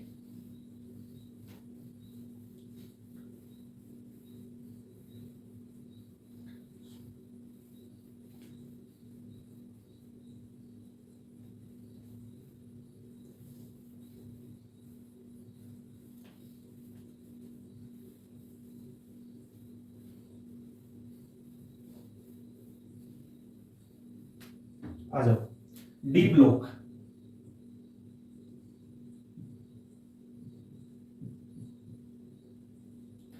देखो डी ब्लॉक में स्कैंडियम, टाइटेनियम, वेनेडियम, ठीक है, titanium, vanadium, chromium, manganese, iron, cobalt, निकल, कॉपर और जिंक की बात कर लेते हैं। देखो अगर मैं बात करूं स्कैंडियम से क्रोमियम तक, अगर मैं जाता हूं स्कैंडियम से क्रोमियम तक तो साइज क्या होगी, घटेगी, स्कैंडियम की ज्यादा, टाइटेनियम, वेनेडियम, क्रोमियम, ऐसे होगा। क्यों, देखो वैसे तो डेटाबेस वैल्यू है, पर इसको जेड इफेक्टिव से भी समझा सकते हैं, क्योंकि जेड इफेक्टिव यहां पे बढ़ रहा है, जेड इफेक्टिव ज्यादा है रिपल्सन से, सिग्मा से, जेड इफेक्टिव ज्यादा होगा, इधर से इधर जाते हैं तो जेड इफेक्टिव ज्यादा होगा तो साइज कम होती जाएगी, साइज कम होती जा रही है, ठीक है सर। जो मैग्नीज है इसकी साइज बड़ी हो जाएगी, क्यों हो जाएगी, क्योंकि लूज पैकिंग है सॉलिड में इसकी, तो अपन बोल सकते हैं लूज पैकिंग है इसकी, loose packing, packing in solid, solids में इसकी लूज पैकिंग है। लूज पैकिंग से क्या होगा, इसमें तो जो मेटल मेटल्स के बीच में बॉन्डिंग है वो वीक होगी, वीक बॉन्डिंग होगी तो इंटरन्यूक्लियर डिस्टेंस बढ़ेगी, यहां पे लिख देता हूं, जो मेटल मेटल बॉन्डिंग है वो वीक होगी, अगर वीक है तो इंटरन्यूक्लियर डिस्टेंस, न्यूक्लियर डिस्टेंस वो बढ़ेगी। इंटरन्यूक्लियर डिस्टेंस बढ़ेगी तो साइज बढ़ेगी ना, इंटरन्यूक्लियर डिस्टेंस बढ़ गई तो क्या हो गया, इसकी साइज बढ़ गई, साइज इंक्रीजेस। ठीक है, अब क्या होगा, इसके बाद में जो फेकोनी है, इनकी लगभग साइज फेकोनी की तो बराबर ही होती है, तो यहां पे क्या बोल सकते हैं कि Z effective is equal to sigma. Generally sigma का मतलब शील्डिंग इफेक्ट। ठीक है, अब क्या होगा, कॉपर और जिंक में यहां से साइज बढ़ जाएगी, इनकी साइज क्या होगी, बढ़ेगी, कॉपर और जिंक की। क्यों, कारण दे सकते हैं अपन कि जेड इफेक्टिव, वैसे तो डेटा बेस है, वैल्यू सारी, रिपल्सन बढ़ गया तो साइज बढ़ेगी, ये बात होगी। ओवरऑल अगर इसका ऑर्डर लिखा जाए तो कैसे लिखोगे, शक्तिमान, शक्तिमान ऐसे बनाओ, शक्तिमान, शक्तिमान लिखो, स्कैंडियम, फिर टाइटेनियम, फिर मान, शक्तिमान, शक्तिमान लिख दिया। फिर मन की जन के साथ में, मन की बराबर जन की, मन की बराबर जन की, ऐसे ही याद करता हूं मैं तो। फिर वेनेडियम, फिर क्रोमियम, फिर सी वाले आ जाएंगे, सी वाले, क्रोमियम कॉपर वाले और फिर तो ये फेकोनी, बची क्या है, फेकोनी, कुछ मत फेंको, फेकोनी, शक्तिमान, मंजन। तो ये ओवरऑल ऑर्डर है साइज का। ठीक है, इतनी बात क्लियर होगी। अब मैं ग्रुप्स वगैरह इनमें बता देता हूं, नोट कर लो इसको, तुरंत करो, तुरंत नोट। अब बात कर लेते हैं, देखो लेफ्ट टू राइट तो कर लिया डी ब्लॉक में, अब डी ब्लॉक में अपन टॉप टू बॉटम बात करते हैं। ठीक है, डी ब्लॉक, वही डी ब्लॉक में जा रहे हैं अपन। ठीक है, थर्ड ग्रुप की बात करते हैं। थर्ड ग्रुप, एक तो थर्ड ग्रुप अलग से चलेगा और सारे बाकी के 4 से लेके 12 ग्रुप वो अलग चलेंगे। थर्ड ग्रुप कौन सा था भाई, स्कैंडियम था, फिर उसके नीचे इट्रियम आता है और उसके नीचे लैंथनम आता है। टॉप टू बॉटम जाओगे साइज बढ़ेगी, ये बढ़ा देना। ठीक है, ये कौन सी सीरीज है, 3D सीरीज, ये कौन सी सीरीज है, 4D, और ये 5D सीरीज। ठीक है सर, अब मैं बात करता हूं fourth group. Fourth group, fourth group से लेके जैसा चलेगा ना वैसा 12th ग्रुप तक चलेगा, टोटल सेम टू सेम वैसा ही चलेगा बस, और कुछ चेंज नहीं होगा। अब क्या होगा, देखो फोर्थ में टाइटेनियम आ गया, फिर यहां पे जर्कोनियम आ जाएगा और फिर आपका हाफनियम आ जाएगा। अब देखो यहां पे कुछ ऐसा होता है, टाइटेनियम से जर्कोनियम की ज्यादा, पर जर्कोनियम और हाफनियम की साइज बराबर सी हो जाती है, इनकी दोनों की साइज है ना बराबर हो जाएगी। कैसे बराबर होगी, क्या कारण है, देखो जर्कोनियम का अगर मैं इलेक्ट्रॉनिक कॉन्फ़िगरेशन लिखूं इसका, यहां से यहां तक आ रहे हो ना, पहले तो देखो इलेक्ट्रॉनिक कॉन्फ़िगरेशन नहीं, समझो चीज, समझो क्या हो रहा है। आप जर्कोनियम से हाफनियम तक आ रहे हो तो भाई साहब इसमें F14 बढ़ जा रहे हैं, यानी F ब्लॉक के 14 इलेक्ट्रॉन आ गए। अब देखो कैसे, यहां पे इसका इलेक्ट्रॉनिक कॉन्फ़िगरेशन क्या हो गया, 4F14 5D26S2,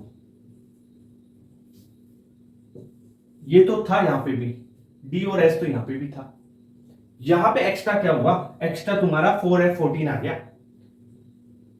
F के 14 इलेक्ट्रॉन एक्स्ट्रा हो गए। और F की शील्डिंग क्या होती है, पुअर शील्डिंग होती है, या इन दोनों के बीच में F के 14 इलेक्ट्रॉन आ गए, F के 14 इलेक्ट्रॉन बीच में आ गए, 14 इलेक्ट्रॉन मतलब 14 इलेक्ट्रॉन मतलब 14 एलिमेंट्स आ गए, तो F की शील्डिंग क्या होगी, पुअर होगी, यहां पे लिखो 4F14 आ गए तो इनकी क्या होगी, शील्डिंग पुअर होगी, poor shielding of 4F14 electron. 4F की क्या है, पुअर शील्डिंग है, पुअर शील्डिंग होने के कारण क्या होगा, यहां पे आपका जेड इफेक्टिव बढ़ जाएगा, वेरी पुअर कर लो, वेरी पुअर, बहुत कम होती है, बहुत कम होती है एफ की, है ना, बहुत पुअर होती है शील्डिंग। ठीक है, ओके, तो जेड इफेक्टिव बढ़ेगा, जेड इफेक्टिव बढ़ा तो आपकी साइज घट जाएगी, तो साइज घटी तो 5D की साइज सिमिलर टू 4D हो जाएगी, साइज घटेगी, इसका मतलब 5D की size similar to 4D series. ये लो, ये इंपॉर्टेंट लाइन, ये याद कर लेना, 5D आगे जितने भी आएंगे, और हाफनियम के आगे भी जितने भी एलिमेंट आएंगे, और जर्कोनियम के आगे भी जितने भी एलिमेंट आएंगे, पर धीरे धीरे कॉन्ट्रैक्शन थोड़ा सा कम होता जाएगा, पर लगभग सबकी साइज बराबर सी रहती जाएगी। ठीक है, ओके सर, इतनी बात। तो हमेशा साइज में आपको रिपीटेडली क्वेश्चन पूछा हुआ है कि जर्कोनियम एंड हाफनियम की साइज क्या होती है, बराबर होती है। ये लो, ये इस third group, fourth group, twelfth group तक का काम हो गया। आप लिख लो, यहां पे कॉन्सेप्ट लिख लो, in d block except third group.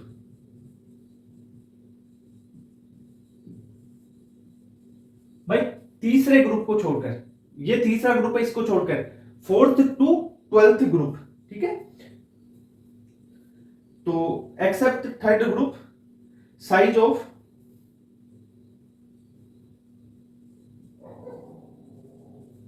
size of 5D series elements similar to 4D elements। यानी क्या हुआ कि जो ये 5D है ना, इसकी साइज कम हो गई, इसकी साइज डिक्रीज हुई है 5D एलिमेंट्स की, जैसे हाफनियम है, इसकी साइज डिक्रीज हुई, साइज कम हुई और 4D की साइज के बराबर आ गई। इतनी बात समझ में आई डी ब्लॉक में। और इस कॉन्ट्रैक्शन को क्या बोलते हैं, इस कॉन्ट्रैक्शन को लेंथेनॉइड कॉन्ट्रैक्शन बोलते हैं, ठीक है। क्योंकि 4F आ गए ना, 4F, क्योंकि बीच में लेंथेनॉइड्स आ गए 14, 14 लेंथेनॉइड्स एलिमेंट्स आ गए, इस कारण इसको क्या बोला जाएगा, lanthanoid contraction, LC, lanthanoid contraction लगाए यहां पे, ठीक है। इसकी जर्कोनियम होफनियम की साइज बराबर होने का कारण क्या है, रीजन लेंथेनॉइड कॉन्ट्रैक्शन। और लेंथेनॉइड कॉन्ट्रैक्शन में क्या होती है, 4F की पुअर शिल्डिंग, पुअर शिल्डिंग यानी पुअर सिग्मा, खत्म बात। अब पुअर सिग्मा है तो जेड इफेक्टिव बढ़ेगा, जेड इफेक्टिव बढ़ा तो कॉन्ट्रैक्शन बढ़ा तो साइज कम हो गई।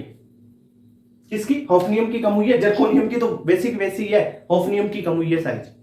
ओके क्लियर, तो ये नोट कर लो।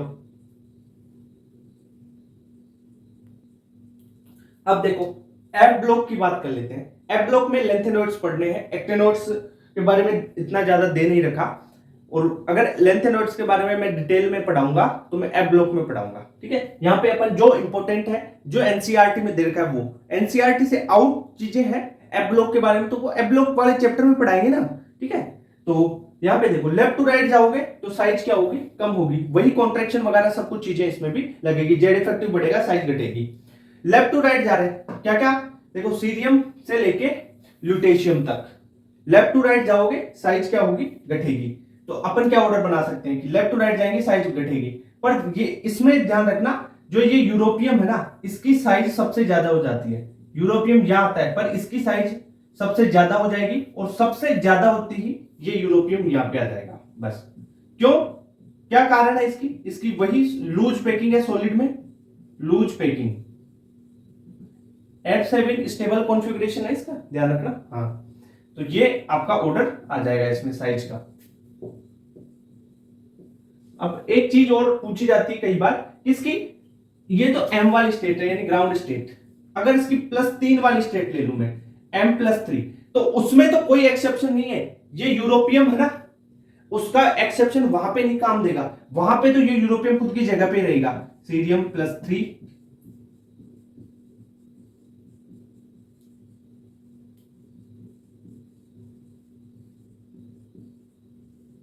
समेरियम +3, फिर ये आ जाएगा यूरोपियम। ये +3 में कोई चेंज नहीं होता इसकी साइज में, ध्यान रखना। वो तो ओनली अगर ग्राउंड स्टेट में लिखोगे ना, तभी वो सबसे ज्यादा होती है उसकी साइज।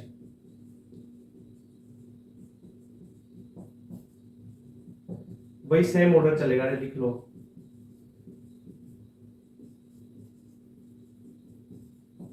ये लुटेशियम 3+ आ गया। यहां तक इसकी साइज की बात हो गई। अब देखो एफ ब्लॉक की भी साइज अपन ने कर ली, क्लियर, कोई एक्सेप्शन नहीं है। लेफ्ट टू राइट जा रहे हो M3+ में, ध्यान रखना M3+ की बात कर रहा हूं। लेफ्ट टू राइट जा रहे हो साइज घट रही है, लेफ्ट टू राइट जाएंगे साइज घट रही है। ओके सर, अब क्या सर इसमें भी कॉन्ट्रैक्शन लगेगा, हाँ कॉन्ट्रैक्शन, लेंथेनॉइड कॉन्ट्रैक्शन इसमें भी लगेगा तो इसमें भी लगेगा, ठीक है, इतनी बात क्लियर। तो ये साइज का ऑर्डर पता होना चाहिए। अब देखो मैं आपको आयनिक साइज बताता हूं, फिर आइसोइलेक्ट्रॉनिक सीरीज, इसके बारे में थोड़ी सी चर्चा करते हैं। देखो अब मैं आयनिक रेडियस की बात कर लेता हूं। केटायन और एनायन की। मान लो केटायन और एनायन में देखो, मैं ए प्लस और ए माइनस से ले लूं या एम प्लस एम माइनस से ले लूं, किसी भी एक चीज से आप शो कर लो उसको। देखो मान लो पेरेंट ये ए है, ठीक है, या एम है, एम मान लो, ठीक है, एम है, तो इससे क्या बन गया, एक तो एम प्लस बना दूं और एक एम माइनस बना दूं। मतलब क्या हुआ, एम प्लस तो क्या है, एम प्लस प्लस है, मतलब केटायन इलेक्ट्रॉन लूज किया है, और माइनस इलेक्ट्रॉन गेन किया है एनायन। इलेक्ट्रॉन गेन किया है तो इसमें क्या होगी, इलेक्ट्रॉन ज्यादा होंगे, तो भाई साहब इसके प्रोटॉन से इसके इलेक्ट्रॉन कम होंगे। इसमें प्रोटॉन ज्यादा क्योंकि इसने लूज किया इलेक्ट्रॉन, तो इलेक्ट्रॉन कम हो जाएंगे। इसमें इलेक्ट्रॉन क्या होंगे, ज्यादा। इलेक्ट्रॉन ज्यादा होंगे देखो, और यहां पे इलेक्ट्रॉन कम होंगे। इलेक्ट्रॉन कम हुए तो रिपल्शन कम होगा, इलेक्ट्रॉन ज्यादा तो रिपल्शन ज्यादा होगा, यानी शील्डिंग ज्यादा होगी। सिग्मा का मतलब शील्डिंग या रिपल्शन। रिपल्शन कम तो क्या होगा, जेड इफेक्टिव ज्यादा। जेड इफेक्टिव ज्यादा होते ही कॉन्ट्रैक्शन लगेगा, कॉन्ट्रैक्शन लगा तो साइज क्या हो जाएगी आपकी, कम हो जाएगी। क्लियर बात। तो एम प्लस की साइज कम हो गई इस एन से। यहां पे एनाइन है, इलेक्ट्रॉन ज्यादा तो इसका शील्डिंग ज्यादा, यानी रिपल्शन ज्यादा, तो दूर का एरिया ज्यादा हो जाएगा ना, तो यानी जेड इफेक्टिव ये कम हो गया, तो कॉन्ट्रैक्शन जेड इफेक्टिव यहां पे क्या हुआ, कम हुआ, तो कॉन्ट्रैक्शन कम हो जाएगा। कॉन्ट्रैक्शन कम हुआ तो साइज बढ़ जाएगी। ये बात थोड़ी पता चली क्या। जैसे मैं एक चीज लिखना चाहूं तो क्या लिख सकता हूं, देखो एम, इसकी साइज एम की साइज से ज्यादा है एम माइनस की साइज, एम माइनस से ज्यादा है एम टू माइनस की साइज। यानी देखो जैसे जैसे ये है, अब इसमें दो इलेक्ट्रॉन ये है, पहले मान लो न्यूट्रल है, अब मैंने एक इलेक्ट्रॉन और दे दिया तो अगली शेल में गया, ठीक है। तो ये क्या साइज बढ़ रही है ना, इलेक्ट्रॉन देता हूं जैसे जैसे, पहले इतनी थी मान ले, ये थी, अब मैंने क्या कर दिया, इसमें ये दो इलेक्ट्रॉन तो थे, एक इलेक्ट्रॉन और रख दिया, ये ले साइज बढ़ गई, साइज बढ़ी ना। और अगर मैं क्या करता हूं, इसमें से इलेक्ट्रॉन खत्म करता हूं, देखो पहले साइज ये थी साइज, यहां पे एक इलेक्ट्रॉन, ये दो इलेक्ट्रॉन, ये पॉजिटिव चार्ज है, यहां पे दो इलेक्ट्रॉन, मान लो ये 8 थे, ये थे। अब मैं क्या करता हूं, इसमें से एक इलेक्ट्रॉन निकाल देता हूं, तो साइज कितनी रहेगी आपकी, ये 2 ये और 8 ये।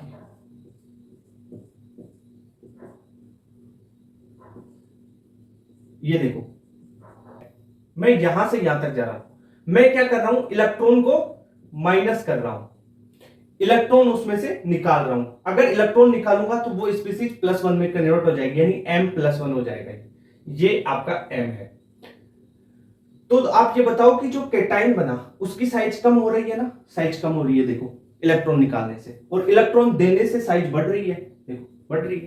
तो ठीक है, तो m मैं ये बोल सकता हूं कि m की साइज ज्यादा होगी m+ से, और m+ की साइज ज्यादा होगी m2+ से।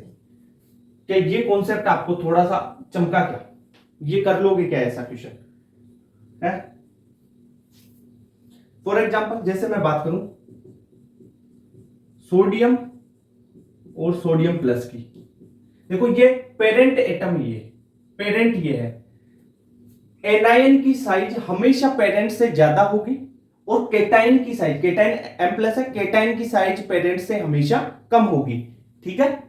एनायन की साइज पेरेंट एटम से ज्यादा होती है, केटाइन की साइज पेरेंट एटम से कम होती है। जैसे Na और Na+ है, अब बताओ इसकी साइज बताओ भाई, पेरेंट ये है और ये क्या है, केटाइन है ना, तो केटाइन की साइज पेरेंट से कम होती है, तो पेरेंट की Na की ज्यादा। एनसीईआरटी में दे रखा है इसका, देखो इसकी होती 186 पिकोमीटर और इसकी होती 92 पिकोमीटर, रेडियस की बात करूं मैं तो साइज ये।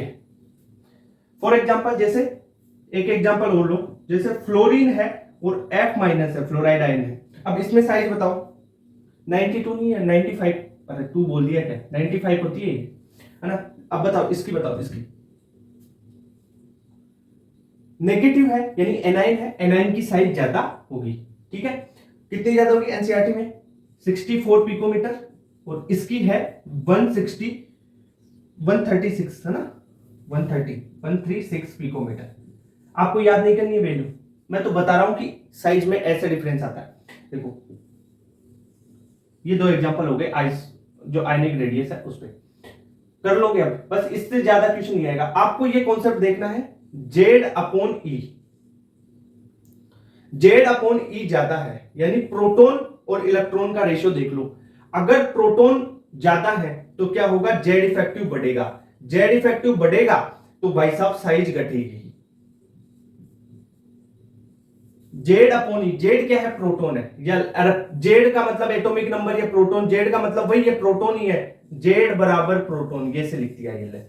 अब ये कॉन्सेप्ट लगाना है किसमें, आयनिक रेडियस वाले में। आयनिक आ जाए तो उसमें ये लगा दो जेड अपॉन पी, प्रोटॉन और इलेक्ट्रॉन का रेशियो देख लो आप। ठीक है, ये बात क्लियर हो गई।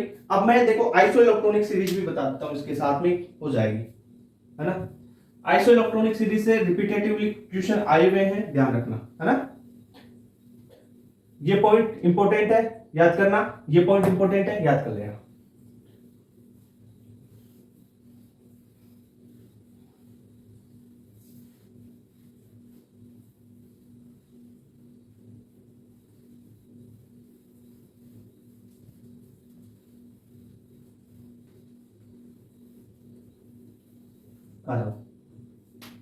अब बात करते हैं आइसो इलेक्ट्रॉनिक सीरीज।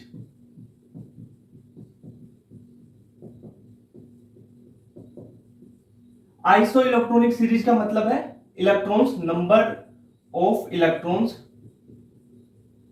सेम। ठीक है sir, number of electrons same रहेंगे। जैसे मैं बात करूं मैग्नीशियम 2+ ले लिया, सोडियम +1 ले लिया मैंने, फिर फ्लोरीन माइनस, ऑक्सीजन माइनस ले लूं मैं, है ना, N3- ले लिया, एक 2- कर देता हूं उसको, ना तो इसको 3- कर देता हूं, अब सही रहेगा। हो गया। अब देखो, अब मैं देखता हूं इसमें प्रोटॉन और इलेक्ट्रॉन की संख्या।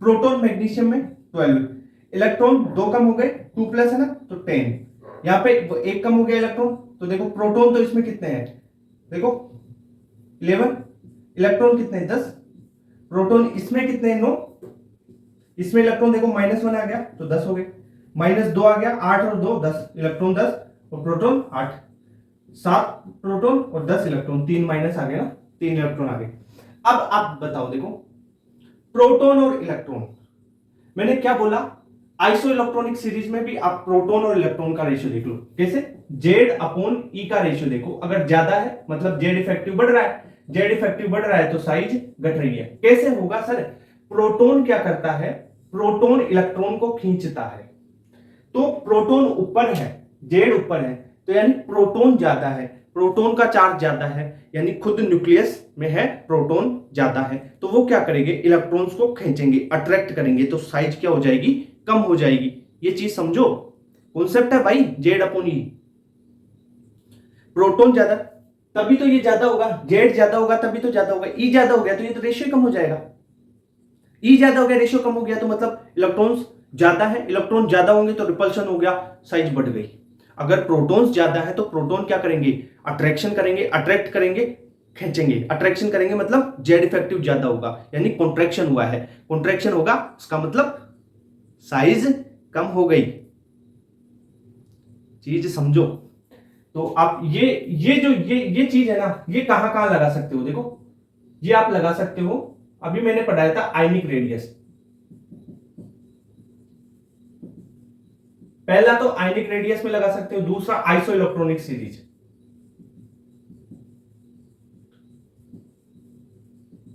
या इनमें, इन दोनों में ही एक कॉन्सेप्ट और लगा सकते हो, वो क्या लगा सकते हो, आप ऐसा करो, एक कॉन्सेप्ट देखो, इनमें जो कॉन्सेप्ट लगेगा वो इसका लग जाएगा पॉजिटिव चार्ज बटा नेगेटिव, नेगेटिव चार्ज बटा पॉजिटिव चार्ज, या पॉजिटिव चार्ज बटा नेगेटिव चार्ज से भी इसको कर सकते हो। चलो एक बार इसको ऐसे करता हूं, फिर अपन तुम्हारे को एक बार वो बताऊंगा मैं, ठीक है, ये बता ही दूं। देखो जेड इफेक्टिव कैसे निकालोगे, Z effective is equal to positive charge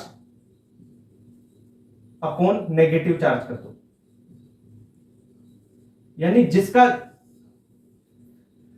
ऊपर पॉजिटिव चार्ज देखो, नीचे नेगेटिव चार्ज। अगर जेड इफेक्टिव ज्यादा आएगा तो जेड इफेक्टिव क्या होता है, जेड इफेक्टिव होता है इनवर्सली प्रोपोर्शनल टू साइज। ये ले, जिसका जेड इफेक्टिव ज्यादा साइज उसकी कम, ऐसा कर लेना। अब देखो प्रोटॉन बटा न्यूट्रॉन, प्रोटॉन बटा इलेक्ट्रॉन का रेशियो बताओ किसका ज्यादा है।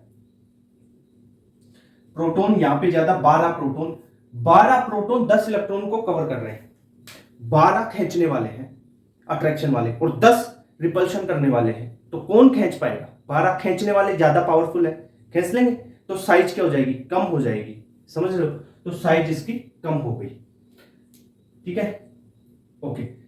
यहां पे 10 प्रोटॉन 10 इलेक्ट्रॉन को खींच रहे हैं, तो 10 प्रोटॉन है, प्रोटॉन खींच लेंगे, इलेक्ट्रॉन क्या कर रहे हैं, रिपल्शन कर रहे हैं, पर खींचने वाले ज्यादा है। यहां पे 9 और 10 है, थोड़ा रिपल्शन होगा। यहां पे 10 इलेक्ट्रॉन है और ज्यादा दूर चले जाएंगे, रिपेल कर लेंगे। यहां पे 10 इलेक्ट्रॉन है और 7 प्रोटॉन है, खींचने वाले प्रोटॉन कम रह गए, तो ये और ज्यादा रिपल्शन कर लेंगे, यानी साइज और ज्यादा बढ़ जाएगी। तो साइज का ऑर्डर क्या हो जाएगा, यहां पे अगर मैं साइज का ऑर्डर लिखूं तो मैग्नीशियम 2+ की सबसे कम, फिर हो जाएगी सोडियम प्लस की, और फिर F- के बाद में O2- के बाद में N3- की।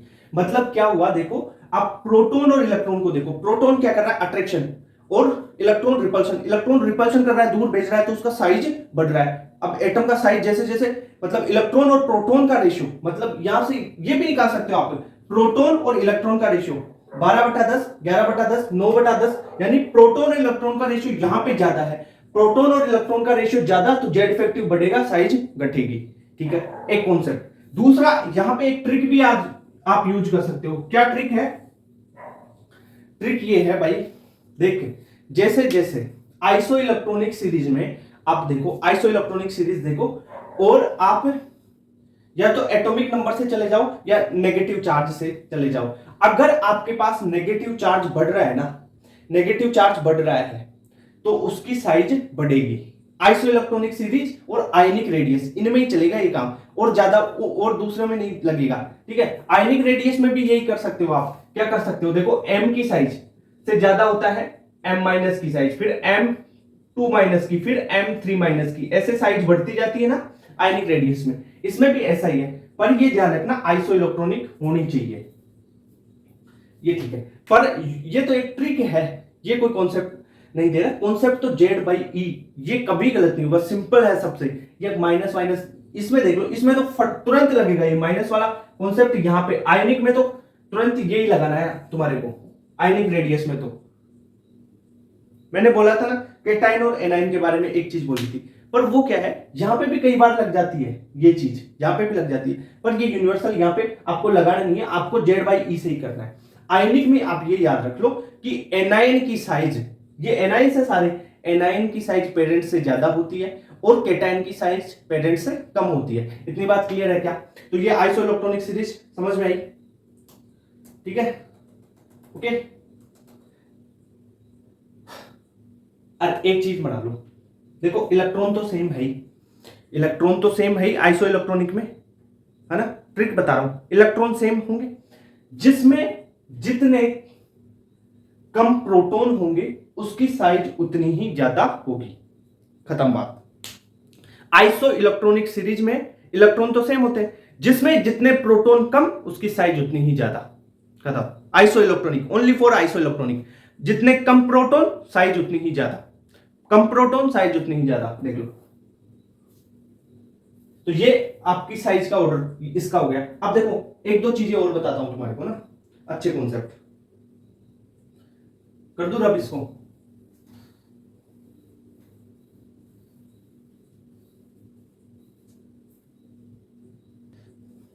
देखो एक है, आपने जैसे ग्रुप फर्स्ट पढ़ा था ना, ग्रुप फर्स्ट में अपन ने क्या पढ़ा था, लिथियम, सोडियम, पोटेशियम, रुबिडियम और सीजियम, ये पढ़ा था।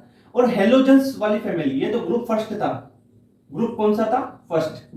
अपन ने एक फैमिली पढ़ी थी हेलोजेंस वाली, ग्रुप 17, कौन सा था, हेलोजन। तो FCl, Br और I, इंटेस्टाइन को छोड़ दो, है ना। इतने की बात कर लेते हैं अपन। तो आप मेरे को बताओ, लेफ्ट टू राइट जाते हैं तो साइज क्या होती है भाई, कम होती है ना, तो इसकी साइज ज्यादा होगी इससे। अब आपको मैं ये पूछता हूं, लेफ्ट टू राइट साइज घटती है। अब मैं पूछता हूं कि आयोडीन और लिथियम में आप कंपैरिजन करके बताओ मुझे, आयोडीन की साइज ज्यादा है या लिथियम की साइज? कुछ बोलेंगे सर सेल नंबर ज्यादा है तो आयोडीन की साइज ज्यादा होनी चाहिए, पर ऐसा नहीं होगा। देखो एनसीईआरटी में आपको एक ग्राफ भी दे रखा है इसके बारे में। क्या दे रखा है? देखो अगर मैं ग्राफ बनाना चाहूं, ये यहां से ये गया रुबिडियम सीजियम, ठीक है, ये आपका graph fluorine chlorine bromine iodine का यहां तक रहता है, मतलब ऐसे जाएगा ये, ऐसे हल्का सा टिल्ट होता है, हल्का सा। अब देखो ऐसा है साइज का, ये है लिथियम से, लिथियम ये पे है सोडियम की साइज, पोटेशियम रुबिडियम सीजियम, ये है आपका फ्लोरीन क्लोरीन, ठीक है, ये लिथियम से नीचे है, ये यहाँ पे है साइज, है ना, फ्लोरीन क्लोरीन ब्रोमीन आयोडीन, ठीक है, ओके। ये लगभग 150, ये 152 पिकोमीटर है लिथियम वाला, है ना, ये लिथियम वाला 152 पिकोमीटर पे है, 152 पिकोमीटर। और फ्लोरीन है ये तो भाई ये तो बहुत कम है, फ्लोरीन का तो ये लगभग 72 पिकोमीटर ही रह जाता है, ये फ्लोरीन 72 पिकोमीटर। अब देखो यहां पे अगर देखो तो लिथियम की साइज इस पूरे ग्रुप से ज्यादा है, तो अपन क्या बोल सकते हैं, अगर साइज के बारे में बोले तो भाई साहब लिथियम की साइज ही ज्यादा है, तो साइज का ऑर्डर ये हो जाएगा caesium rubidium potassium sodium lithium, ठीक है, फिर हो जाएगा आयोडीन, फिर आ जाएगा ब्रोमीन, फिर क्लोरीन, फिर फ्लोरीन, यानी पूरे हेलोजेंस से ज्यादा साइज है लिथियम की, इसकी साइज इन सबसे बड़ी है, यानी मैं यहां पे लिख सकता हूं लिथियम इज ग्रेटर साइज, ठीक है, ये चीज होगी। एक चीज और देखो, ये देख लो स्मॉलेस्ट केटाइन पूरी पीरियोडिक टेबल में और स्मॉलेस्ट एनाइन, तो आप बताओ स्मॉलेस्ट केटाइन बताओ, स्मॉलेस्ट केटाइन क्या है पीरियोडिक टेबल में? H+ है, और स्मॉलेस्ट एनाइन कौन सा है? वो है आपका F-, ठीक है, H-, क्यों होगा भाई? अब तू H- में देख, प्रोटॉन और इलेक्ट्रॉन का रेशियो बहुत ज्यादा हो गया, 2/1 इलेक्ट्रॉन प्रोटॉन का रेशियो, भाई साइज बहुत ज्यादा हो गई। H- में देख ले तू, इलेक्ट्रॉन बाई प्रोटॉन 2/1 दुगना, दुगना जा रहा है, दुगना बहुत ज्यादा हो गया, इतना रेशियो तो किसी का ही नहीं आ रहा, किसी का नहीं आ रहा पीरियोडिक टेबल में इलेक्ट्रॉन बाई प्रोटॉन का रेशियो, ठीक है, तो ये याद कर ले। स्मॉलेस्ट एनाइन F- है, स्मॉलेस्ट केटाइन H+ है। तो साइज हो गई आपकी कंप्लीट हो गई।